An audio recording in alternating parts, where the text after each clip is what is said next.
What's up, guys? This is John Worthy. I am a musician based in Nashville, Tennessee, in Estados Unidos. And I was recently hanging out in Salta, Argentina, playing some shows. And I got to catch up with Miss Mimi of the ARI Language School. She acted as my interpreter for a day when I did a radio interview.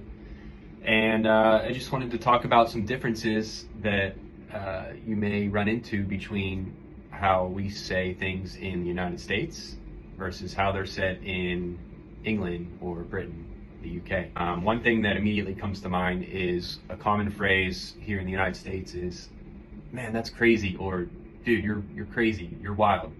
In the UK, you would say, "That's bollocks, that's bollocks."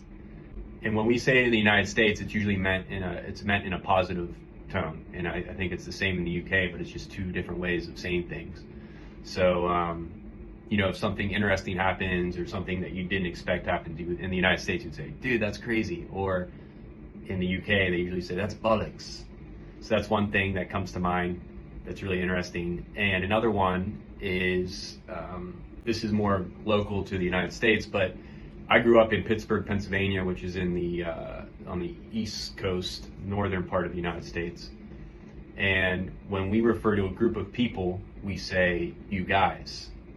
So, and you guys encompasses men, women, children, whoever. Now I live in the South, in Nashville, and a common phrase, which I have never said, I refuse to say it, but a lot of people say you all, y'all, and it's short for you all. So they'll say, "How y'all doing?" Or, you'll be at a show in Nashville where there's a lot of music and someone on stage will go, how y'all doing out there?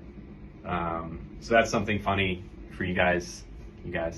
But if you want to learn more about the little differences in English and how to speak amazing English, I highly recommend working with Miss Mimi in the AIR Language School.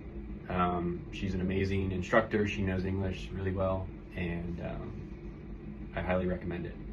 Thank you.